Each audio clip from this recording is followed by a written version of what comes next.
దేవుడి మహిమ కలుగును గాక. ఈరోజు మన లేఖన భాగము అపొస్తలుల కార్యములో 17వ అధ్యాయము 6వ వచనం చదువుకుందాం. అయితే వారు కనబడనందున యాసోనును కొందరు సహోదరులను ఆ పట్టణాధికారుల యొద్దకు ఇడ్చుకొని పోయిరి. భూలోకము తలకిందులు చేసిన వీరు ఇక్కడికి కూడా వచ్చి ఉన్నారు. ఆమేన్. దేవునికి స్తోత్రం. హల్లెలూయా, హల్లెలూయా, స్తోత్రం. మన ప్రభువును ప్రియరక్షకుడును మన కొరకు చనిపోయి తిరిగి లేచి పరలోకానికి ఆరోహణమైపోయి తండ్రి కుడిపార్శ్వమున కూర్చొని మన కోసం విజ్ఞాపన చేస్తూ మన కోసం త్వరగా మేఘవాహనముల మీద రాబోతున్నటువంటి నజరేయుడైన యేసు క్రీస్తు దివ్యనామంలో నా ఆత్మీయ బంధువులైన మీ అందరికీ, శాంతి టీవీ వీక్షకులైన వారందరికీ, ఆయన హెచ్చవలసి ఉన్నది అనేటువంటి కార్యక్రమ వీక్షకులైన మీ అందరికీ నా హృదయపు లోతులో నుంచి ప్రత్యేకమైన వందనాలు తెలియజేస్తున్నాను. Good morning, have a nice day. ఈ దినమంతా మీకు అద్భుతమైనటువంటి దినముగా మారాలని. దినములు చెడ్డవై ఉండొచ్చు, దినములు చెడ్డవే, 365 రోజులు కూడా చెడ్డవే. అయినప్పటికీ కూడా ఈ రోజుల్లో కూడా దైవికమైన మంచితనాన్ని, నజరేతులో నుంచి మంచిదేదైనా రాగలదా అనే ప్రశ్న ఉంది. అలాగైతే ఈ చెడ్డ రోజుల్లో నుంచి మంచిదేదైనా రాగలదా? బురదలో నుంచి ఏదైనా మంచిదేదైనా రాగలదా అంటే బురద నీళ్లలో నుంచి అందమైనటువంటి తామర పువ్వు వచ్చినట్లుగా. దేవుని స్తోత్రం, హల్లెలూయా. పాప సహితులలో నుంచి పాపరహితుడైనటువంటి వ్యక్తి వచ్చిన సందర్భం మనకు తెలుసు. సరే, ఇప్పుడు వాటన్నిటిలోకి వెళ్ళలేదు. నేను ఎందుకు చెప్తున్నానంటే ఈ దినం మీకు ఆశీర్వాదకరంగా మారాలి. దేవునితో ఆరంభించండి దినం, దేవునితో ఉండండి, దేవుని సాన్నిధ్యాన్ని అనుభవిస్తూ ఉండండి. This day is going to be a great day, great blessing day అనేటువంటి సంగతిని మీకు జ్ఞాపకం చేస్తున్నాను. దేవుని స్తోత్రం, హల్లెలూయా. ఈ సమయంలో మనం దేవుని మాటలు విందాం. మనం ప్రతిరోజు దేవుని మాటలు వింటున్నాం. దేవుని మాటలు ఎంత విన్నా కానీ, ఎంత తిన్నా మనకు తనివి తీరనట్లు, ఎంత తిన్నా కానీ ఆత్రం తీరనట్లు, ఎంత తిన్నా కానీ ఆకలి తీరనట్లుగా దేవుని మాటలు ఎన్ని విన్నా కానీ మనకు మళ్ళీ మళ్ళీ వినాలే అనే అనిపిస్తుంది. ఏం వాక్యం లేండి, ఏం వింటాంలేండి అని కాదు. ఒక నిరాశ నిస్పృహతో కాదు, ఏం చెప్తాడో, ఏముంటుందో, కొత్త విషయాలను చెప్తాడేమో, కొత్త కోణంలో మనల్ని తీసుకుని వెళ్తాడేమో అనేటువంటి ఆలోచనలు. దేవుని స్తోత్రం, హల్లెలూయా. రండి, ఈ సమయంలో మిమ్మల్ని మీ కుటుంబ సభ్యులందరినీ ప్రేమపూర్వకంగా ఆహ్వానిస్తున్నాను. అందరూ ఒకే చోట కూర్చోవచ్చు, లేదంటే మీరు ఎక్కడెక్కడ కూర్చున్నాక దేవుని వాక్యాన్ని జాగ్రత్తగా వినాల్సిందిగా కోరుతున్నాం. స్తోత్రం. దేవుని వాక్యము వెల్లడి అవుతున్నప్పుడు వెలుగు, న్యాచురల్ లైట్ కాదు, సూపర్ న్యాచురల్ లైట్, ఓ దైవికమైన సాన్నిధ్యం రివీల్ అవుతూ ఉంటుంది.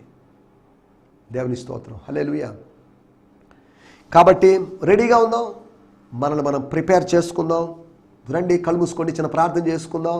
మీలో ఎవరికైనా అనారోగ్యాలు, బలహీనతలు ఉన్నట్టయితే నాకు తెలియజేయండి, ప్రార్థన చేస్తాం. మా స్థానిక సంఘంలో ప్రతి నెల మొదటి వారం, అనగా మొదటి ఆదివారానికి ముందు ఎన్ని రోజులు వచ్చినా, 3 రోజులు వచ్చినా, 4 రోజులు వచ్చినా, 5 రోజులు వచ్చినా స్థానిక సంఘంలో ఉదయం సాయంత్రం ఉపవాస కూడికలు జరుగుతాయి. మీ ప్రార్థనా విషయాలు మీరు అప్పుడు పంపించవచ్చు, ఇప్పుడు పంపించవచ్చు, ఎప్పుడైనా మీరు పంపించవచ్చు.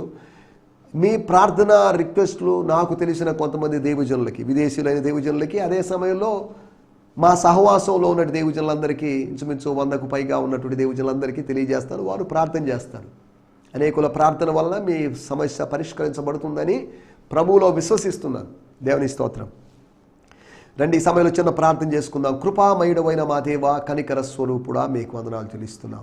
పరిశుద్ధుడు, పరిశుద్ధుడు, పరిశుద్ధుడని వేలాది అసంఖ్యాక దూత గణము చేత అనుక్షణము కొనియాడబడుతున్నటువంటి, ఆరాధించబడుతున్నటువంటి అద్భుతమైనటువంటి దేవా, మీకు వందనము చేయిస్తున్నాం. మీ కుమారుడును, మా ప్రియ రక్షకుడును, మా కొరకు చనిపోయి తిరిగి లేచినటువంటి నజరేయుడైన యేసు క్రీస్తు దివ్యనామములో ఈ కృపాసనాన్ని మాకు సమయోచితమైన సహాయం కొరకు మేము సమీపిస్తున్నాం. ప్రభువా తండ్రి, మీకు వందనాలు చెల్లిస్తున్నాం. మీరు మాకు ఇచ్చినటువంటి ఈ మంచి ఛానల్ కొరకే మీకు వందనం చేస్తున్నాం. మంచి ప్రోగ్రాం కొరకే మీకు వందనాలు. మీరు మాకు ఇచ్చినటువంటి మంచి సంఘము కొరకే మీకు వందనాలు. మీరు మాకు ఇచ్చినటువంటి మంచి దేశము కొరకే, మంచి రాష్ట్రం, మంచి జిల్లా కొరకే మీకు వందనం చేస్తున్నాం. ప్రభువా, మీకు వందనాలు చేయిస్తున్నాం. మీరు మాతో మాట్లాడబోతున్నందుకు మీకు వందనం చేయిస్తున్నాం. తండ్రి, మీకు వందనాలు. ఈ దినము నూతన సంవత్సరంలో ప్రవేశించిన వారు ఎవరైనా ఉన్నట్లయితే వారి కొరకు ప్రార్థన చేస్తున్నాం. వివాహ వార్షికోత్సవాలు జరుపుకుంటున్న వారు ఉన్నట్లయితే వారి కొరకు ప్రార్థిస్తున్నాం. తండ్రి మీకు వందనాలు చెల్లిస్తున్నాం. అయ్యా, క్యాన్సర్తో బాధపడుతున్న వారి కొరకు ప్రార్థన చేస్తున్నాం. వారిని మీరు దర్శించండి ప్రభువా. వారు రోగిగా ఉండి చనిపోవడం మీ చిత్తం కాదని నేను భావిస్తున్నాను. Heal them in Jesus name for your glory. యెహోవా రాఫా ఇంకా సజీవుడు అనే సంగతి వారు తెలుసుకోవాలి. యెహోవా రాఫా అనేటువంటి మారా దగ్గర చేయబడినట్టు ఆ వాగ్దానం, ఆ ప్రత్యక్షపరచబడిన నామం యొక్క శక్తి ఇన్ని వేల సంవత్సరాలైనా కానీ తరిగిపోలేదని ప్రజలు తెలుసుకోగలటం సహాయం చేయమని అనుకుంటున్నాను. దేవా మీకు వందనాలు చెల్లిస్తున్నా. థైరాయిడ్తోనూ, అలర్జీస్తోనూ, స్కిన్ ప్రాబ్లమ్స్తోనూ, తండ్రి ఆస్మా ప్రాబ్లంతోనూ, వెరికోస్ వెయిన్స్ ప్రాబ్లంతోనూ తండ్రి మీకు వందనాలు. ఇంకా రకరకాల ఇన్ఫెక్షన్స్తో బాధపడుతున్న వారితో, యూరిక్ యాసిడ్తో ప్రాబ్లమ్స్తో బాధపడుతున్నవారు, బీపీ షుగర్లతో బాధపడుతున్నవారు, మానసికమైన వ్యాధులతో బాధపడుతున్నారు. వీరందరినీ మీ సంధానానికి తెస్తున్నాం. యేసు నామములో మీరు దర్శించమని కోరుకుంటున్నాను. నా నామంలో ఏది అడిగినా మీరు చేస్తానని చెప్పారు కనుక యేసు అనేటువంటి ఆ శ్రేష్టమైన నామంలో మేము నమ్మి విశ్వసించి మిమ్మల్ని స్తుతిస్తున్నాం ప్రభువా. ఈ నామం మాకు చాలు. అన్ని నామముల కన్నా పైనామం, మరి వేరొక నామం అనుగ్రహించబడిన నామం ఏది లేదు కనుక ఈ నామంలో మేము విశ్వసించి ప్రార్థిస్తున్నాం. స్తోత్రం నాయనా. మరి ముఖ్యంగా నాయన పరిచర్యలో ఉన్నటి ప్రతి పాస్టర్ గారి కొరకు, ఎవాంజలిస్ట్ కొరకు, ప్రతి apostles, prophet and Bible teachers కొరకు, మిషనరీస్ కొరకు ప్రార్థన చేస్తున్నాం. తండ్రి మీకు వందనాలు చెల్లిస్తున్నాం. సేవలో ఉన్నట్లు మీ దాసులకు ఎన్నో ఒడిదుడుకులు, కష్టాలు ఉన్నాయి. అయినప్పటికీ కూడా వారు పరిచర్యలో ఏమాత్రం వెనకంజి వేయకుండా ముఖ్యంగా ఫుల్ టైం మినిస్ట్రీలో ఉన్నట్టు వారి కొరకు ప్రార్థన చేస్తున్నాం. పార్ట్ టైం సేవ చేస్తున్న వాళ్ళకి అంత ఒత్తిడి లేకపోవచ్చు, కానీ ఫుల్ టైంలో ఉన్నట్టు సేవకులైన వాళ్ళు, వాళ్ళ పిల్లల చదువుల విషయంలో వాళ్ళకి ఎన్నో స్ట్రగుల్స్ ఉన్నాయి. తండ్రి మీకు వందనం చేస్తున్నా. ఇవన్నీ మీరు ఎరిగి ఉన్నారు కనుక సేవకుల విషయంలో సేవకుల యొక్క క్షేమస్థితిని చూసి సంతోషించే దేవుడివి కనుక సేవకులకు క్షేమస్థితిని మీరు దయచేయండి. తండ్రి మీకు వందనం చేస్తున్నాం. ఒకడు నన్ను సేవించినాడు, నా తండ్రి వాడిని ప్రేమిస్తాడు, వాడిని గణపరుస్తాడు. మీ వాక్యంలో మాటలను జ్ఞాపకం చేసుకుంటూ ఈ కార్యక్రమం చూస్తున్న పాస్టర్లు ఎవరైనా ఉన్నట్లయితే వారి కొరకు ప్రత్యేకంగా ప్రార్థన చేస్తూ, రోగశయ్య మీద ఉన్నటువంటి దాసుల కొరకు ప్రార్థన చేస్తున్న వారిని ప్రత్యేకంగా దర్శించి స్వస్థపరిచి మేలు చేయమని సమయంలో ఈ మాటలో మాకు వినిపించమని యేసు నామములోనే ప్రార్థించడుగుతున్నాం పరమ తండ్రి. ఆమేన్, ఆమేన్, ఆమేన్, ఆమేన్. దేవునికి స్తోత్రం. దేవుడు మన ప్రార్థన ఆలకించినందుకు దేవునికి స్తోత్రం చెప్దాం. స్తోత్రం. హల్లెలూయా, హల్లెలూయా. స్తోత్రం. స్తోత్రం చెప్పడానికి, హల్లెలూయా అని చెప్పడానికి, ప్రైజ్ లార్డ్ అని చెప్పడానికి ఏమాత్రం సిగ్గుపడద్దు. ఒకవేళ లోకం మీరు పెంతెకోస్తోలోనే లేదా పలాని గ్రూప్లోనో లేకపోతే మీకు ముద్ర ఎమోషనల్ పీపుల్ అని ముద్ర వేసినా పర్లేదు. లోకము యొక్క ముద్రలు మనల్ని ఏమాత్రం బాధించవు. కారణం ఏంటంటే మనం క్రీస్తు యేసు యొక్క ముద్రలు మన దేహమందు ధరించుకొని ఉన్నాం. కాబట్టి లోకం యొక్క లేబుల్స్తో, సీల్స్తో, లేకపోతే వాళ్ళ యొక్క సర్టిఫికేట్స్తో, వాళ్ళ యొక్క కామెంట్స్తో మనకు పని లేదు. The world is nothing to us. దేవుని స్తోత్రం. హల్లెలూయా, స్తోత్రం. నిన్నటి ఎపిసోడ్లో మనం కొన్ని విషయాలు ఆలోచించాం. దేవుడు మరుగు చేసే దేవుడు, బయలుపరిచే దేవుడు, తనను తాను బయలుపరుచుకునేటువంటి దేవుడు, అదే సమయంలో తనను తాను మరుగు చేసుకునే దేవుడు కూడా. రివీల్ చేసుకునే దేవుడు, కన్సీల్ చేసే దేవుడు, రెండు నేచర్స్ ఆయనలో ఉన్నాయి. అలాగే మనల్ని కూడా తనని తాను ఏ విధంగా మరుగు చేసుకుంటున్నాడో మనల్ని కూడా ఆయా సందర్భాల్లో అనర్థాల నుంచి తప్పించడానికి మరుగు చేస్తాడు. ఆ బండ సాటున, ఆ బద్దలైనటువంటి బండ సందులో ఉండు, నువ్వు దాక్కో, నేను కప్పుతా నిన్ను, ఐ విల్ కవర్. ఆ చిన్న గ్యాప్లో ఉన్నప్పటికీ నువ్వు ఎలా వెళ్తావు ఏంటి అనేది కాదు, నువ్వు ఉండు, నేను దాటిపోతాను, నా పార్శ్వ భాగాన్ని, నా వన్ సైడ్ నువ్వు చూస్తావు, చూడగలవు, దట్స్ ఎనఫ్, అది చాలు. లిటరల్గా నన్ను చూడడం అనేది కష్టం, నన్ను చూచి ఏ నరుడు బతకడు అని దేవుడు మోషేతో చెప్పినటువంటి మాట మనకు తెలిసిన సంగతే. దేవుణ్ణి చూడడానికి ఆయన మరుగై ఉండాల్సి వచ్చింది. వేట ఆడేటువంటి ఒక వ్యక్తి తాను చీకట్లో ఉన్నప్పటికీ కూడా తాను ఏ జంతువునైతే వేటాడుతున్నాడో అక్కడ మాత్రం అది లైటింగ్లో ఉన్నప్పుడు దాన్ని గమనిస్తూ దాన్ని షూట్ చేయడానికి ప్రిపేర్ అయి ఉంటాడు, పొంచి ఉంటాడు. మనం కూడా దైవ ప్రత్యక్షత కోసం పొంచి ఉండాలి, వెయిట్ చేస్తూ ఉండాలి, టారీ చేస్తూ ఉండాలి, కనిపెడుతూ ఉండాలి. కనిపెట్టు కూడిక అని కాదు, కనిపెట్టు కూడిక జరపమని కాదు, జరిపితే జరిపారు దేవుని స్తోత్రం. We should tarry in the presence of God to get some blessings of the God. The blessings are on the way. మార్గ మధ్యలో ఉన్నటువంటి ఆ ఆశీర్వాదాల్ని మనం స్వీకరించడానికి సిద్ధంగా ఉండాలి. దేవుని స్తోత్రం, హల్లెలూయా. ఆయన తన దాసుల్ని అనగా అపోస్తల కార్యములు 17వ అధ్యాయంలో తెస్సలోనికలో తరమబడుతున్న వారిని తెస్సలోనిక నుంచి తోలివేయాలని పంపించేయాలి. వీళ్ళు ఉంటే ఇంకా ప్రాబ్లం అవుతుంది. సమాజ మందిరంలో వాళ్ళందరూ సంఘ సభ్యులుగా మారుతారు. సమాజ మందిర సభ్యులు కాదు సంఘ సభ్యులుగా మారాల్సింది. ఒకవేళ మారే పని అసలు సంఘానికి సభ్యులు ఎందుకండి? సంఘ సభ్యులు అవసరం లేదు. వాళ్ళు బయట నుంచి ఎవరైనా వస్తే పర్లేదు. ఇదేంటిది? మా సంఘ విశ్వాసులు లేకపోతే దొంగలించబడ్డానికి వీల్లేదు, మా మతం డ్యామేజ్ కావడానికి వీల్లేదు అని ధర్మ సంరక్షణ కోసం, ధర్మ పరిరక్షణ కోసం పోరాడుతున్నటువంటి సేవకులు వాళ్ళు కదా. వాళ్ళని గురించి యోహాను సువార్త 16వ అధ్యాయంలో ప్రభు అన్నాడు, మిమ్మును చంపు ప్రతివాడు తాను దేవుని సేవ చేస్తున్నాడు అని అనుకుని కాలము వచ్చుచున్నది. వచ్చింది ఆ కాలం 17వ అధ్యాయంలో వచ్చినట్టుగా మనం చూడగలం. దానికి ముందే కూడా వచ్చింది లేండి. ఈ రోజుల్లో కూడా రకరకాల దాడులు చేస్తున్నారు. వాళ్ళ థాట్ ఏంటంటే వాళ్ళు దానికి జిహాద్ అని పేరు పెట్టుకోలేదు. కాషాయపు జిహాదులు కూడా జరుగుతున్నాయి లేదా? మామూలు జిహాద్ కన్నా కాషాయపు జిహాద్ అనేది ఆ పవిత్ర యుద్ధము అని చెప్పబడింది. అంత ప్రమాదకరం. ఈ మధ్యకాలంలో అక్కడక్కడ అవి వాస్తవాలో కాదో మరి మనకు తెలియదు. దేవుని మందిరాలు అనగా ప్రార్థనా మందిరాల సిలువల మీద కాషాయపు జెండాలను కడుతున్నారు. దాని అవసరం ఏంటి? రేపు ఏదైనా సెక్యులర్ గవర్నమెంట్ వస్తే అలాగా హైందవ దేవాలయాల మీద చేస్తే ఊరుకుంటారా? మత సామరస్యాన్ని ఎప్పుడు పాటించాలి? పరమత సహనం కలిగి ఉండాలి. ఆ పరమత సహనాన్ని కోల్పోయి మనమే మెజారిటీ వాళ్ళం కదా అని ఫీల్ అయ్యి అల్పసంఖ్యాకుల మీద దాడి చేయడం అనేది అవివేకం. అది మన అభద్రతా భావాన్ని తెలియజేస్తుంది, అవర్ ఇన్సెక్యూర్ ఫీలింగ్. వాళ్ళ అల్పసంఖ్యాకులు ఏం చేస్తారు చేసుకోనివ్వండి, మన ముందు వాళ్ళు గెలవలేరు కదా అనే భావనతో వాళ్ళు ఉంటే వాళ్ళ మీద దాడికి వెళ్ళరు. ఏమంటే మీరు కొద్దిగా టూ మచ్గా చేస్తున్నారు, అలా చేయొద్దు. మీ పనేదో మీరు చేసుకోండి, మా పనేదో మేము చేసుకుంటాం. ప్రతి వానికి ప్రతి పౌరునికి మత స్వాతంత్రపు హక్కు ఉంది. Let them use that right. ఆ హక్కును వినియోగించుకోనివ్వండి. రాజ్యాంగం ప్రసాదించిన హక్కును మనం ఎందుకు కాదనాలి? అవి క్రైస్తవ గృహాల్లో లేకపోతే మందిరాల్లోకి వచ్చేసి విగ్రహాలను పెట్టడం ఏంటి? రౌడీజం. Is it good? ఇది మంచితనమేనా?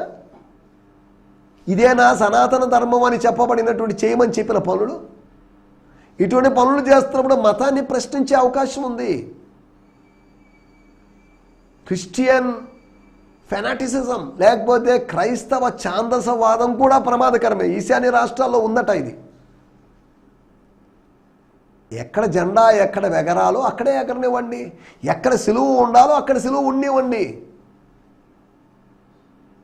ఎందుకు ఇటువంటి పాడు పనులను చేస్తున్నారు? ఇవి నిజంగా వాళ్ళు చేస్తున్నారో మనోళ్ళు చేసి లేకపోతే వాళ్ళు చేస్తున్నట్టుగా చెప్తున్నారో ఏదో సింపతి ఫ్యాక్టర్ కోసం ఇవన్నీ నాకు తెలియదు. కానీ ఈ మీడియాలో వచ్చినవన్నీ విశ్వసించడానికి వీల్లేదు.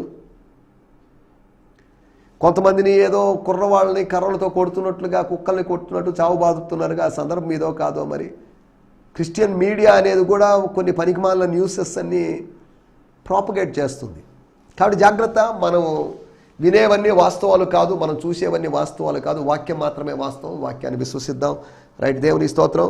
కాబట్టి ఆయన ద్వారమును మరుగు చేశాడని, దాసులను మరుగు చేశాడని, దేవోక్తిని తెలియజేసినటువంటి ఆయన దాసుడైనటువంటి ఏలియాను కేరీతు వాగు దగ్గర మరుగు చేశాడని, అంతేకాకుండా తన యందు భయభక్తులు కలిగిన వారి కోసం దైవికమైన మేళ్లను ఆయా సందర్భాల్లో అవి మెల్లగా డౌన్లోడ్ కావాలని, అవి మెల్లగా రిలీజ్ కావాలనే ఉద్దేశంతో దాచి ఉంచాడు.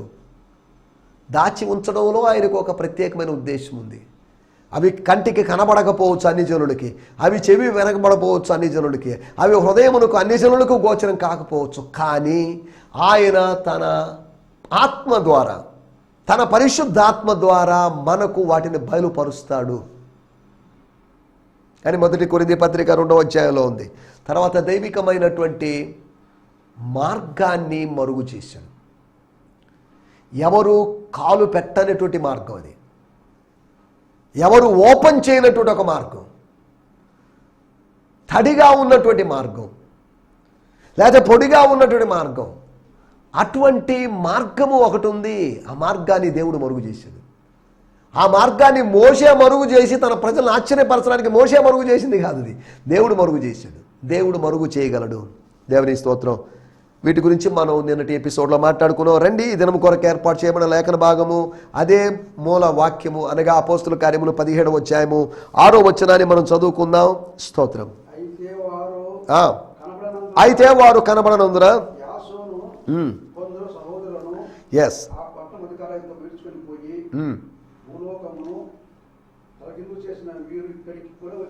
భూలోకమును తలకిందులు చేసిన వారు ఇక్కడికి కూడా వచ్చి ఉన్నారు. యాసోను వీరిని చేర్చుకొని ఉన్నాడు. స్తోత్రం. మన టైటిల్ దేవుని యొక్క కాపుదల. రండి, మన సమయం కొద్దిగా ఉంది, ఒక 10 నిమిషాలు 11 నిమిషాలు మాత్రం ఉంది. కొద్ది శ్రద్ధగా దేవుని మాటలు విందాం. గాడ్స్ ప్రొటెక్షన్, గాడ్ సెక్యూరిటీ, దైవికమైన కాపుదల, భద్రత గురించి మనం మాట్లాడుకుంటున్నాం. దేవుడు కాపుదల ఇస్తాడా? ఎస్. దేవుడు భద్రతను ఇస్తాడా? ఎస్. ఎందుకంటే ఇశ్రాయేలును కాపాడువాడు. ఇశ్రాయేలులందరూ నిద్రపోవచ్చు, ఇశ్రాయేలులందరూ కునుకు తీయొచ్చు, ఇశ్రాయేలులందరూ నిద్రపోవచ్చు, కానీ ఇశ్రాయేలును కాపాడువాడు కునుకడు. అనగా ఇశ్రాయేలు యొక్క భౌతికమైన సైన్యాధిపతిని గురించి కాదు, ఇశ్రాయేలు యొక్క భౌతికమైన రాజుని గురించి కాదు కానీ రాయబడింది ఇశ్రాయేలు యొక్క ఆత్మీయ సైన్యాధిపతి, ఇశ్రాయేలు యొక్క ఆత్మీయ రాజు అయినటువంటి యెహోవాను ఉద్దేశించి. శరీరమునకు అతీతుడైన దేవుడు, కునుకుకు అతీతుడు, నిద్రకు అతీతుడు అనే సంగతిని మనం జ్ఞాపకం చేసుకోవాలి. దేవుని కాపుదల గురించి మనం ఆలోచిస్తున్నాం. 17వ అధ్యాయము 6వ వచనం మనం మూలవాక్యంగా చదువుకున్నాం. 4 విషయాలు మీకు త్వరగా జ్ఞాపకం చేయబోతున్నాను. 17వ అధ్యాయము 5వ వచనం. యూదులు మత్సరపడి అనగా అసూయపడి, కొంతమంది జాబ్ లేనోళ్ళు, నిరుద్యోగులైన వాళ్ళు, పని ఉన్నప్పటికీ సరిగా పని చేయనోళ్ళు, పనికి మాలినోళ్ళు, సన్స్ ఆఫ్ బెలియాలు యొక్క కుమారులు, పని లేదు, పాటు లేదు,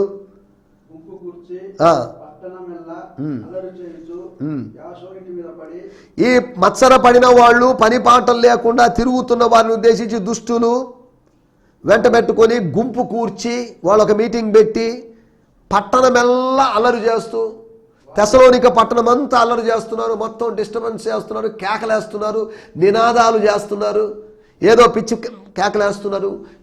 యూదా మతము వర్ధిల్లాలి, యూదా మతము వర్ధిల్లాలి, జై కైజర్, లేకపోతే ఇలా ఏవేవో స్లోగాలు, పొలిటికల్ స్లోగన్స్ వాళ్ళు చేసుకుంటూ వాళ్ళు వెళ్తున్నారు. యాసోని ఇంటి మీద పడి వారిని జనుల సభ యొద్దకు తీసుకుని వచ్చుటకు ప్రయత్నం చేసిరి. అలనాడు లోతు యొక్క ఇంటి మీద పడ్డట్టుగా వీళ్ళు యాసోను ఇంటి మీద పడ్డారు. యాసోను వాళ్ళు ఊరివాడే, యాసోను బయటోడు కాదు. యాసోను ఎవరు అని అడిగితే యాసోను గురించి చరిత్రలో చెప్పబడిన మాట, జాసన్ అనేటువంటి వ్యక్తి సౌలులాగా తార్సు పట్టణానికి చెందినవాడని, అందుకని వాళ్ళిద్దరు ఒకే ఊరోళ్ళు కాబట్టి, అయ్యా మా ఇంట్లో ఉండండి సార్, మా ఇంట్లో ఉండి కొద్ది సేవ చేసుకోండి అని చెప్పినట్లుగా, అలా ఒకే ప్రాంతం కాబట్టి ఆ ప్రాంతపు రీజనల్ ఫీలింగ్స్ ఉంటాయిగా, మా ఊరోడండి అనే ఫీలింగ్ ఉంటుంది. పోనీడే మీరు మారు మనసు పొందారు, మీరు రక్షణ పొందారు, మాకు అదే సంతోషం అని చెప్పుకున్నట్టుగా.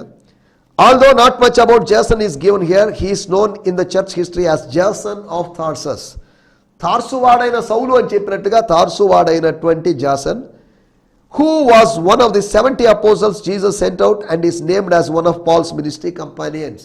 పౌలు యొక్క పరిచర్య సహకారుల్లో ఒకడుగా ఎంచబడి యేసు ప్రభు చేత పిలువబడినటువంటి 70 మంది శిష్యుల్లో ఒకడుగా ఎంచబడినవాడు.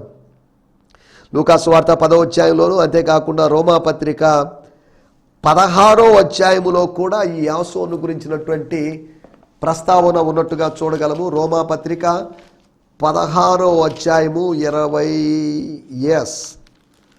వచనం. నా జతపనివాడగు తిమోతి, నా బంధువులగు లూకియా, యాసోను, సోసిపత్రు అనువారు మీకు వందనం చెబుతున్నారు. నా బంధువులగు లూకియా, యాసోను, సోసిపత్రు అనగా 3 బంధువుల గురించి చెప్తున్నాడు. రిలేటివ్స్ని గురించి చెప్తున్నాడు. సమీప బంధువులా దూర బంధువులా మనకు తెలియదు. వాళ్ళలో రెండోవాడు యాసోను. యాసోను మీకు వందనాలు చెప్తున్నాడు. దేవుని స్తోత్రం. సరే, ఏదేమైనప్పటికీ మరి ఇక్కడ ఆలోచిస్తున్న విషయాల్లోకి వచ్చేద్దాం. దేవుని యొక్క కాపుదల ఎక్కడి నుంచి? దుష్టులైన మనుషుల చేతిలో నుంచి. దుష్టులు వాళ్ళు ఎక్కడికి తీసుకోమని గుంపు కూర్చి యాసోను ఇంటి మీద పడి వారిని జనుల సభ ఎదుటికి తీసుకుని ఏరోళ్ళేరి, వాళ్ళేరి, ఆ 3 ఏరి, ఆ 4 ఏరి, where are those 2 or 3 or 4? ఇల్లంతా ఎత్తుక్కోండి బాబు అని చెప్పారు. వాళ్ళని దేవుడు వేరొక చోటికి పంపించాడు. వీరి యొక్క ఆలోచనకు ముందే దేవుడు వారిని క్షేమకరమైన స్థితిలో ఉంచాడు. యాసోను దాని గురించి చెప్పలేదు. వాళ్ళు ఎక్కడ ఉంటారు, వాళ్ళు పలానా చోటుకి వెళ్తే కలుసుకుంటారని చెప్పలేదు. వాళ్ళ సభ ఎదుట నిలబెట్టాలి. వాళ్ళ యూదుల సభ ఎదుట, సనేద్రిన్ సభ ఎదుట నిలబెట్టాలి. అక్కడ వాళ్ళ చేత, అధికారుల చేత మనల్ని డిస్టర్బ్ చేస్తున్నాడని శిక్షకు గురి చేయాలి. అది వాళ్ళ ప్లాన్. ఒకటి, దేవుని యొక్క కాపుదల దుష్టుల యొక్క సభ నుండి కాపాడుతాడు. మనుషులు మిమ్మల్ని సభలకు అప్పగిస్తారు, సమాజ మందిరాలకు అప్పగిస్తారు. జాగ్రత్త. దేవుడు అప్పుడు ఆ సమయంలో ఏం మాట్లాడాలో మీకు తెలియదు, ఏం మాట్లాడాలో మీకు అర్థం కాకపోవచ్చు. Don't worry. ఆ సమయంలో నా తండ్రి ఆత్మ మీలో ఉండి మాట్లాడిస్తాడు. పరిశుద్ధాత్మ మీతో, మీ ద్వారా మాట్లాడిస్తాడు. మిమ్మల్ని ఆయన కదిలించి మాట్లాడిస్తాడు, మిమ్మల్ని ప్రేరేపించి మాట్లాడిస్తాడు. కాబట్టి డోంట్ వరీ అన్నట్టుగా చెప్పిన మాటలు మనం చూస్తాం. ఒకటి, దుష్టుల సభ నుంచి దేవుని యొక్క కాపుదల. యూదుల యొక్క ఆ పొలిటికల్ ఆ గ్యాదరింగ్ నుంచి, ఆ సిస్టమ్ నుంచి వాళ్ళని దేవుడు కాపాడాడు. రెండో విషయాన్ని నేను మీకు జ్ఞాపకం చేస్తాను. యోబు గ్రంథము 5వ అధ్యాయము 21వ వచనం. యోబు గ్రంథము 5వ అధ్యాయం 21వ వచనం. నోటి మాటల చేత కలుగు నొప్పి నీకు తగలకుండా నిన్ను చాటు చేస్తాడు, నిన్ను దాచుతాడు. ఎలీఫజ్ అనేటువంటి యోబు యొక్క స్నేహితుడు, 3 స్నేహితుల్లో మొదటి స్నేహితుడు. ఆయన చెప్తున్న మాట 4వ అధ్యాయంలో కనిపిస్తుంది, 5వ అధ్యాయంలో కనిపిస్తుంది. 21వ వచనంలో ఆయన ప్రాఫెటికల్గా లేకపోతే ప్రవచనాత్మకంగా వాగ్దాన రూపంగా చెప్తున్నాడు. నోటి మాటల చేత మేమేమైనా తొందరపడి మాట్లాడవచ్చు.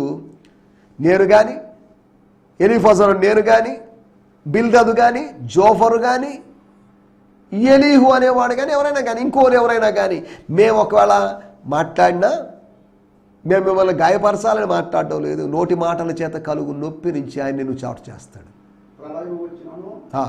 చాలండి సార్. అనగా దుష్టుల యొక్క మాటల నుండి మనల్ని కాపాడుతాడు. మాటలు చాలా డేంజర్. కత్తి చేత పొడిచావు, అది శరీరంలో దిగబడి కొద్ది గాయం చేస్తుంది, అది గాయాన్ని కొన్ని రోజులకి మానుతుంది. కానీ మనస్సుకు చేసేటువంటి గాయాలు, కత్తిపోటు వంటి మాటలు ఉన్నాయి చూసారా? ఇర్మియా గ్రంథం 18వ అధ్యాయంలో మాటలు, వానిని మాటలతో కొట్టుదుము రండి. కత్తి కన్నా మారణాయుధం మాట. అందుకని కత్తి కన్నా కలం గొప్పదన్నారు. సరే, ఇప్పుడు దాంట్లోకి వెళ్ళడం లేదు. మూడో విషయాన్ని నేను మీకు జ్ఞాపకం చేస్తాను. కీర్తన గ్రంథము 27వ అధ్యాయము 5వ వచనం. కీర్తన గ్రంథము సామ్స్ 27:5. ఆపత్కాలములో, ఆపద కలిగిన కాలమున అబ్బా నిన్ను ఎక్కడ దాచుతాడో తెలుసా? నిన్ను దాచుతాడు ఆయన. నిన్ను మరణానికి అప్పగించడు ఆయన. నిన్ను పర్ణశాలలో దాచుతాడు. In the day of trouble he will treasure me in his shelter under the cover of his tent. He will lift me high upon a rock. దేవుని స్తోత్రం. ఎందుకు? ఎవరిళ్ళు? ఎక్కడి నుంచి? 3వ వచనంలో మనం గమనించినట్లయితే ఎక్కడి నుంచి కాపాడుతాడు? నాతో యుద్ధం చేయడానికి, నాతో పోరాడడానికి, నన్ను ఓడించడానికి, నన్ను చిత్తు చేయడానికి. ఏంటండి? ఏమంటా? మళ్ళీ చదవండి మాట 3వ వచనంలో. దండు దిగినను, ఒక సైన్యం, ఒక ఆర్మీ, ఒక బెటాలియన్, ఒక గ్రూప్, 100 మందో 200 మందో కొన్ని వందల మంది వచ్చి దిగినా కానీ ఐ డోంట్ కేర్. స్తోత్రం. ఆ దండు దిగినను, దండు మోహరించినను, దండు నా ఇంటి చుట్టూ ఆవరించి ఉన్నను, కాపు కాసినను నేను భయపడ్ను అన్నట్టుగా భక్తుడు చెప్తున్నాడు. కారణం ఏంటంటే తన పర్ణశాల చాటున, తన గుడారములో ఆయన నన్ను దాచుతాడు. ఒకటి, దుష్టుల సభ నుంచి ఆయన మనల్ని కాపాడుతాడు. రెండోది, దుష్టుల మాటల నుంచి కాపాడుతాడు. మూడోది, దండు నుంచి, దుష్టుల దండు నుంచి మనల్ని కాపాడుతాడు. నాలుగో విషయం చెప్పి నేను ముగిస్తాను. కీర్తన గ్రంథము 31:20. మనుషుల యొక్క కపట ఉపాయములు వారిని అంటకుండా దేవునికి స్తోత్రం. హల్లెలూయా. దేవుడు దాచేటట్టు దేవుడు. So hide all your beloved ones in the sheltered secret place before your face. Secret place, రహస్య స్థలమందు వారిని చాటైన చోటికి, ఎవరికి తెలియని చోటికి దాచు. Overshadow them with your glory presence. నీ యొక్క మహిమ సాన్నిధ్యంలో వారిని దాచుకో. స్తోత్రం. దుష్టుల కపట ఉపాయాల్లోంచి, మామూలు ఉపాయాలు కాదవి, వాడి మనసంతా కపటత్వం ఉంటుంది. వాడు నిజమైన ఇశ్రాయేలుడు కాదు. నిజమైన ఇశ్రాయేలులో కపటం లేదు, ఎడలో కపటమే ఉంది. కపట ఉపాయములు, కపట మాటలు, కపట సోదరులు. దుష్టుల యొక్క ఉపాయాల్లోంచి దేవుడు మనల్ని కాపాడుతాడు. ఉపాయాల వలన కలిగే అపాయాల నుంచి దేవుడు మనల్ని కాపాడుతాడు. దుష్టుల సభ నుంచి మనల్ని కాపాడుతాడని, దుష్టుల యొక్క మాటల నుంచి కాపాడుతాడని, దుష్టుల యొక్క దండు నుంచి కాపాడుతాడని. నాలుగోది, దుష్టుల యొక్క కపట ఉపాయముల్లో నుంచి, లేదా దుష్టుల యొక్క ఉపాయాల్లో నుంచి దేవుడు మనల్ని కాపాడుతాడు. వారు కనబడనందున, అనగా వారు కాపాడబడ్డారు. దుష్టుల యొక్క సభ నుంచి, దుష్టుల యొక్క మాటల నుంచి, దుష్టుల యొక్క దండు నుంచి, దుష్టుల యొక్క ఉపాయాల నుంచి వారిని దేవుడు కాపాడాడు. వారిని కవర్ చేశాడు. వారికి కనబడనీయకుండా, వారికి సంబంధించిన సమాచారం తెలియబడనీయకుండా చేశాడు. దేవుని స్తోత్రం. హల్లెలూయా. ఇలా కాపుదల అనుగ్రహించేటువంటి దేవుడు. విశ్వాసము ద్వారా దేవుని శక్తి చేత కాపాడబడుచున్న మనకు అని రాయబడింది 1 పేతురు పత్రిక 1వ అధ్యాయంలో. We are being preserved by God's power. దేవుని శక్తి చేత మనం కాపాడబడబడుతున్నాం. అట్టి కాపుదలలో మనం ముందుకు సాగడానికి ప్రభు మనకు సహాయం చేయనుగాక. ఆమేన్. హల్లెలూయా. హల్లెలూయా. మీ అందరికీ వందనాలు.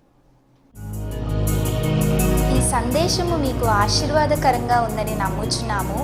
ప్రార్థన అవసరతల కొరకు మమ్మల్ని సంప్రదించవలసిన మా చిరునామా గిద్యోన్ మిషన్ చర్చ్, 6వ వీధి, శాంతినగర్, నెల్లూరు 4, ఆంధ్రప్రదేశ్. పిన్ 524004.